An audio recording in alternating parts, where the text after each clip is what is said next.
C'est un monsieur qui exerce au Cameroun, dans ce qu'on considère comme étant la capitale économique, notamment la ville de Douala. Et dans cette ville, il a 5 boulangeries. Ces boulangeries fonctionnent à merveille. J'ai envie de dire, quand vous arrivez dans ces boulangeries, c'est toujours plein. Les parkings sont toujours saturés. Il a donc un ensemble de boulangeries à Douala qui fonctionnent très bien.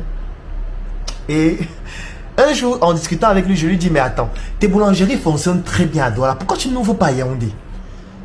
Parce que tu as déjà quand même duré à Douala, tu as déjà fait plus de 5 ans, 6 ans, 7 ans, 8 ans à Douala.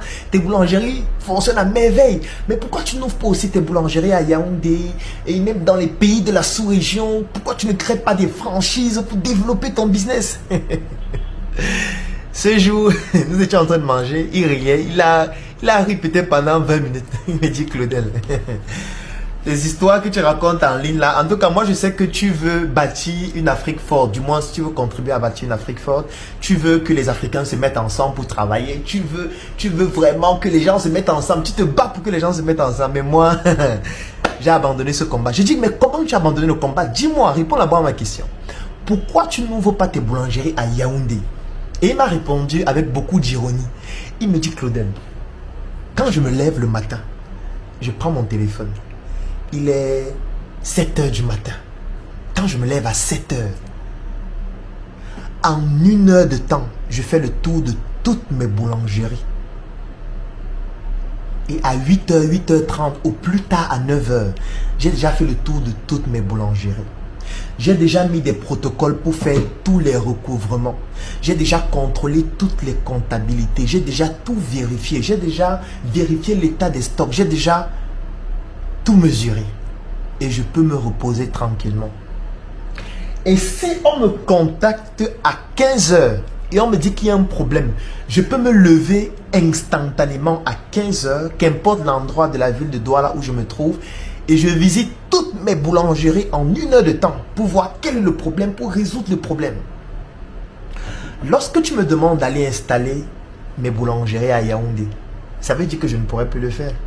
Ça veut dire que maintenant, je dois faire confiance aux gens qui sont à Yaoundé, qui vont être dans la boutique ou plutôt dans la boulangerie et qui vont faire quoi? Qui vont voler de manière exponentielle. Parce que même ici à Douala, où je suis là, où je peux venir moi-même instantanément visiter tous les jours, parce que je suis à la boulangerie tous les jours de lundi à dimanche. Je viens parfois 3 fois par jour dans toutes les boulangeries. Parce que c'est facile de le faire, puisque je suis à Douala et je peux me déplacer facilement dans toutes ces boulangeries. Si c'est à Yaoundé, ça veut dire que je dois prendre ma voiture pour aller à Yaoundé. Je dois prévenir que je viens. Je ne pourrais pas faire tout ça en même temps. Ça va être beaucoup plus difficile pour moi. Donc, moi, j'ai choisi de rester seulement moi à Douala.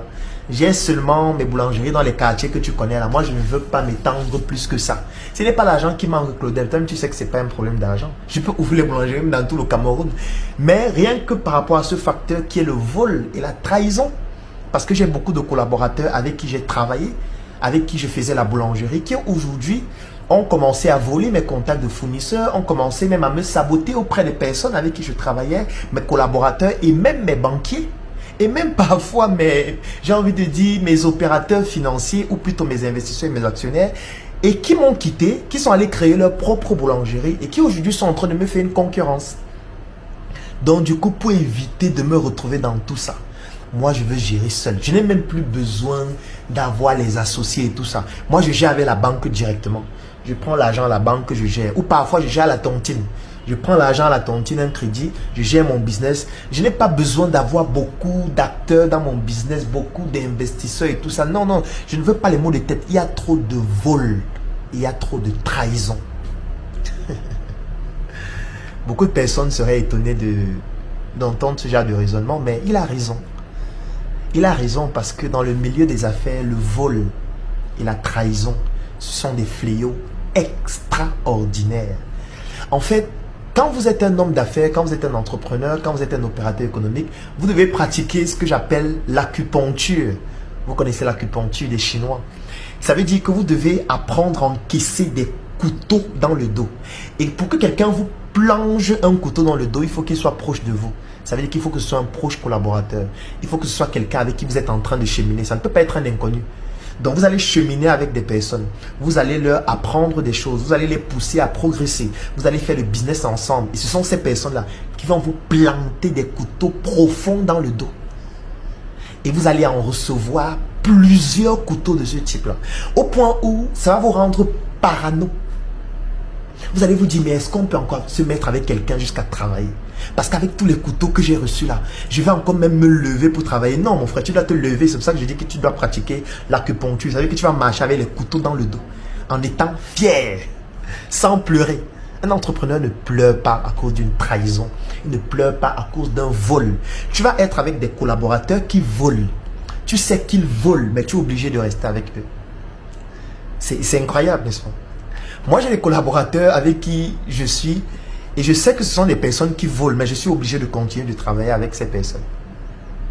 Donc, j'ai accepté que ces personnes puissent voler.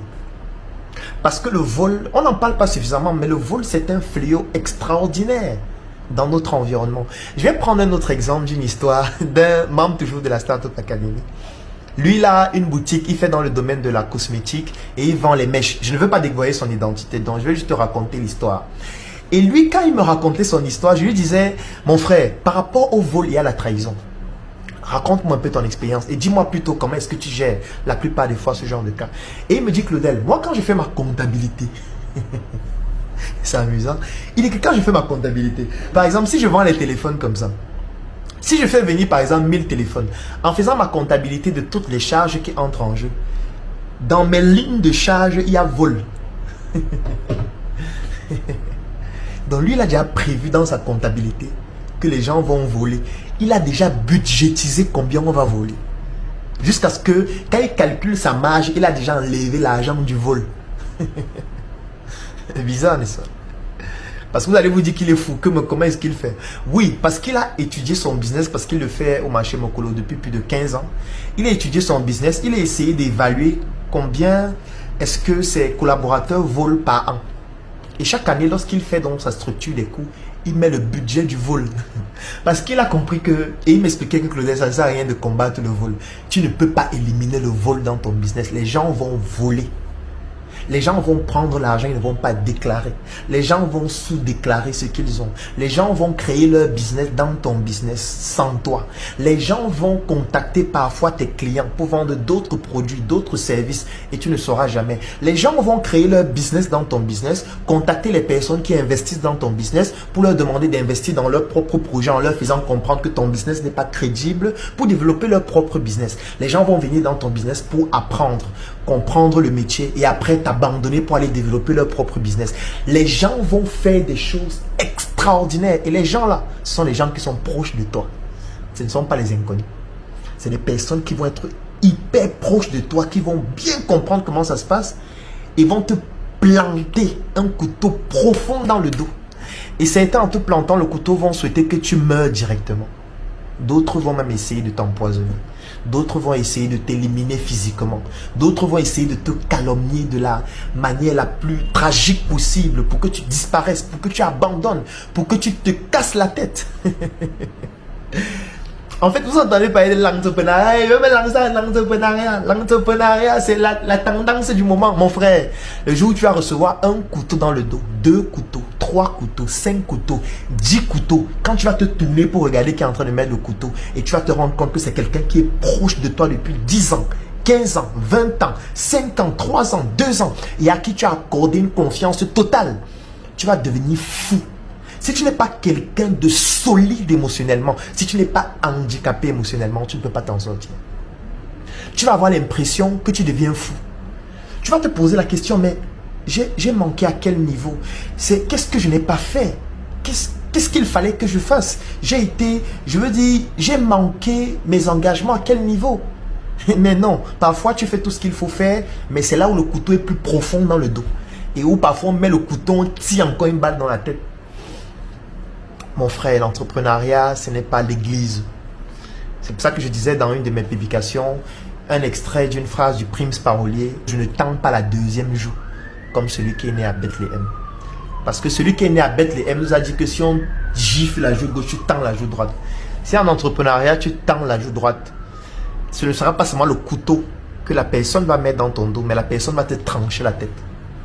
et ce sera terminé pour ton business. Et la personne n'en a rien à foutre de ce que tu deviens. Rien à foutre que tu fasses faillite. Rien à foutre que tu déprimes. Rien à foutre que tu meurs. Au contraire, si tu meurs, la personne sera fière. La preuve, c'est que chaque fois que tu as une douleur, la personne se réjouit. Chaque fois que tu as un malheur, la personne se réjouit. Chaque fois que tu as un événement heureux, la personne trouve le moyen de dévaluer, de dévaloriser, de te calomnier pour montrer qu'en réalité, tu es un bandit, tu es un voleur. Le monde des affaires, c'est un monde qui est cruel, c'est un monde de requins, c'est un monde dans lequel vous risquez de devenir paranoïaque et ne plus avoir envie de côtoyer une personne avec qui vous allez travailler. C'est un monde brutal, c'est un monde cruel, c'est un monde de voleurs, c'est un monde d'hypocrites, c'est un monde de trahison permanente. Et si vous n'avez pas encore été victime de ça, ça veut dire que vous n'avez pas encore commencé à entreprendre. Les vraies choses vont arriver après. Mais je ne peux pas terminer cette vidéo sur une note négative parce que moi, vous n'allez jamais me voir en ligne venir poster et dire tel m'a trahi, tel m'a volé, tel m'a humilié, tel m'a calomnié, le monde est mauvais, le monde est méchant, pourquoi les hommes sont comme ça? Non, non, non, non, non. On ne pleure pas, mon frère. Vous n'allez jamais me voir faire une publication dans laquelle je mets quelqu'un à la vindicte populaire parce qu'il a été un voleur, parce qu'il était un calomnieur, parce qu'il nous a trahis dans le combat dans lequel nous étions. Non, jamais je ne le ferai. Jamais. Au contraire, moi je vais souhaiter que la personne progresse dans ce qu'elle fait. Parce que ça nous permet d'apprendre. Je l'ai dit dans la vidéo précédente, l'échec nous permet d'apprendre une nouvelle manière de mieux faire. Donc, cette vidéo n'a pas pour objectif de décourager les entrepreneurs, mais de leur faire comprendre, vous devez pratiquer l'acupuncture, vous devez apprendre à marcher en souriant avec les couteaux dans le dos de vos proches qui vous trahissent, qui vous volent, qui vous calomnient, qui font tout pour que vous puissiez disparaître, qui sont même prêts à vous éliminer. Vous devez apprendre à continuer à accorder votre confiance à d'autres personnes parce qu'il ne faudrait pas que, parce qu'on t'a trahi, parce qu'on t'a volé, tu deviens quelqu'un de paranoïaque qui ne fait confiance à personne. Non. Tu dois comprendre qu'il y a des gens honnêtes. Il y a des gens crédibles. Il y a des gens à qui on peut faire confiance. Il y a des personnes de confiance. Et c'est un peu comme lorsque vous prospectez des clients. Si par exemple vous vendez ce téléphone, vous avez 100 prospects. Vous ne pouvez pas vendre ce téléphone aux 100 prospects. Vous allez réussir à vendre peut-être à 10, donc un taux de conversion de 10%. Vous allez peut-être réussir à vendre à 20, c'est-à-dire un taux de conversion de 20%. Donc, considérez ça comme un acte de vente. Ça veut dire, vous avez fait confiance à 100 personnes et sur les 100 personnes, il y a 90 qui vous ont trahi, 90 qui vous ont volé, 90 qui vous ont escroqué, 90 qui vous ont calomnié, 90 qui ont abusé brutalement de votre confiance, 90 qui vous ont planté des couteaux dans le dos profondément en tournant le couteau pour que vous puissiez disparaître, 90 qui ont tout fait pour que vous ne soyez pas là où vous êtes. Mais c'est juste 90. Donc si je reste à la fin de cette vidéo en parlant seulement des 90, ce serait une faute. Il faut parler des 10% qui restent. C'est-à-dire que ce qui nous continue, ou du moins ce qui nous pousse à continuer, en souriant, en faisant comprendre qu'en réalité, le ciel brille pour tout le monde, le soleil brille pour tout le monde. Nous avons la capacité de pouvoir tous briller sans avoir besoin d'écraser ou du moins d'éteindre la lumière des autres. Donc nous devons aussi valoriser les 10% de personnes qui, malgré tout ça, continuent de nous faire confiance, continuent de croire en nous, continuent d'être fiers de notre progression, continuent de bâtir le système dans lequel nous sommes en train de grandir ensemble. Et vous devez leur rendre la chandelle, c'est-à-dire vous devez aussi participer à leur progression, à leur ascension. Vous devez pouvoir leur montrer que ces personnes ont eu raison de rester avec vous dans ce système-là. Donc, je voudrais conclure cette vidéo en disant 90% des personnes vont vous trahir. 95% des personnes vont vous planter un couteau dans le dos. 98% des personnes vont vous voler, vont vous arnaquer. Mais il y a 2% qui vont tout donner pour que ensemble vous puissiez progresser. Et nous devons célébrer ces 2%. C'est pour ça que je souris sur toutes mes photos. C'est pour ça que je souris dans toutes mes vidéos. C'est pour ça que même quand je reçois un nouveau couteau dans le dos, je continue de sourire encore plus qu'avant. Parce que je souris pour ces 2% qui continuent de nous permettre de progresser et de réaliser des choses exceptionnelles.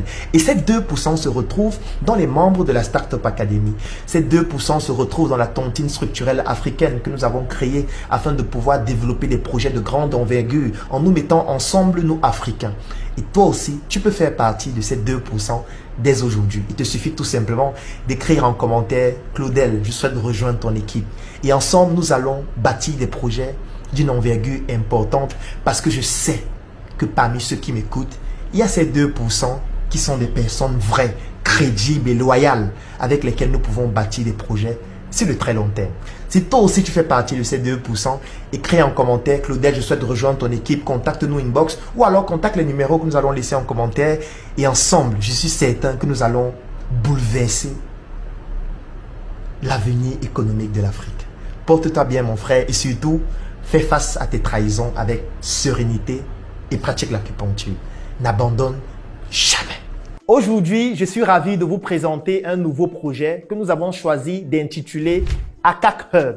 Il s'agit tout simplement d'une nouvelle étape du processus de croissance de nos différentes initiatives dont l'objectif est de centraliser toutes nos entreprises dans un seul lieu unique à Yaoundé. Et si toi aussi, tu souhaites nous accompagner dans cette initiative, je vais laisser un lien dans la description de cette vidéo et en commentaire. Tu cliques sur ce lien afin de pouvoir rejoindre ce projet qui permettra aux Africains d'exporter l'excellence. À très bientôt et merci beaucoup pour votre soutien.